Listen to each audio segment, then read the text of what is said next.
new story for me? I'll trade you some candied ajolenak nuts. I made them myself.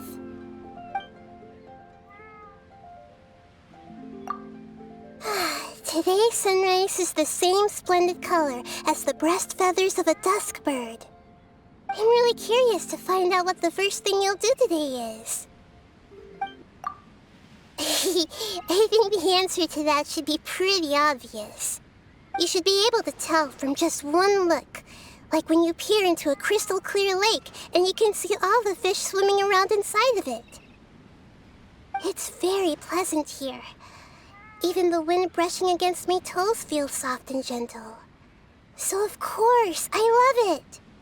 As much as a little bird might love exploring the forests and mountains, tasting new and different fruits every day, after a long flight, it still needs a place to land and rest its weary wings. So I'm glad that I can roost here in your nest for a while. Also, it's much more spacious here than a birdcage. Thank you for being so kind. I know that you mean it, and I'll make the most of my stay here.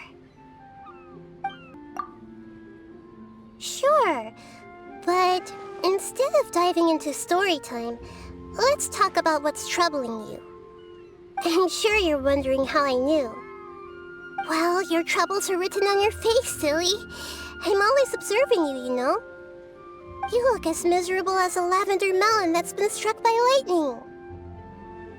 Don't lose heart. Sometimes you might feel like you're the unluckiest person in the world. But for all you know, it could also just be an unfortunate situation.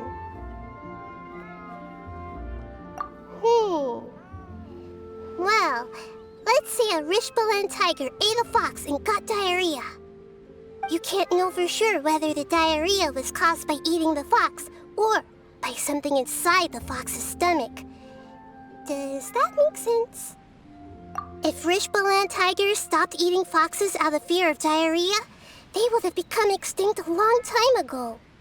As long as the Rishbalan tiger keeps eating foxes, and as long as we keep living our lives, we'll experience all kinds of different situations. Fortunate, unfortunate, and everything in between.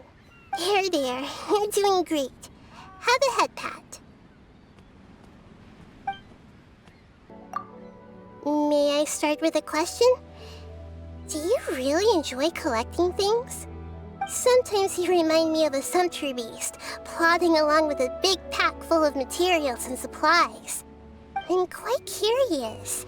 You already have more than enough resources to last a lifetime. So why do you keep bringing everything with you? And why do you still collect even more during your travels?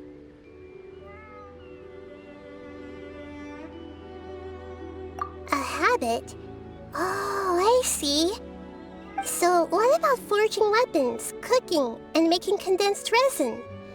They're useful behaviors that benefit you. Is that why they've turned into habits as well? So what about making lots of friends, helping them solve their problems, and reading their letters from front to back? Are those habits too? Yes, I thought so. Okay, that makes sense.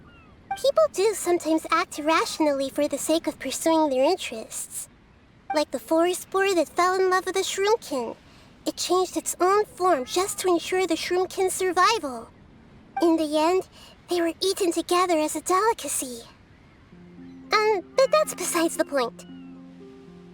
I don't feel one way or another about collecting, but since it's something you enjoy, I'd like to join in and see what it's like. Don't worry, I'm not trying to pry, and I wouldn't let something like that affect what I think of you.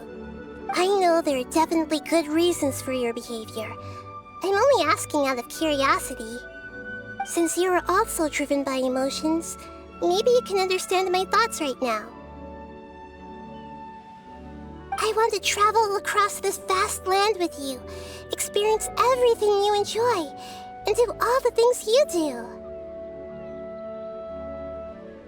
Will you indulge my curiosity?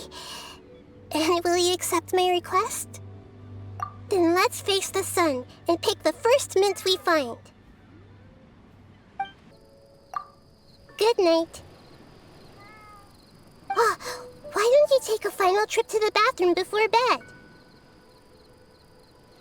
It'll improve the quality of your sleep.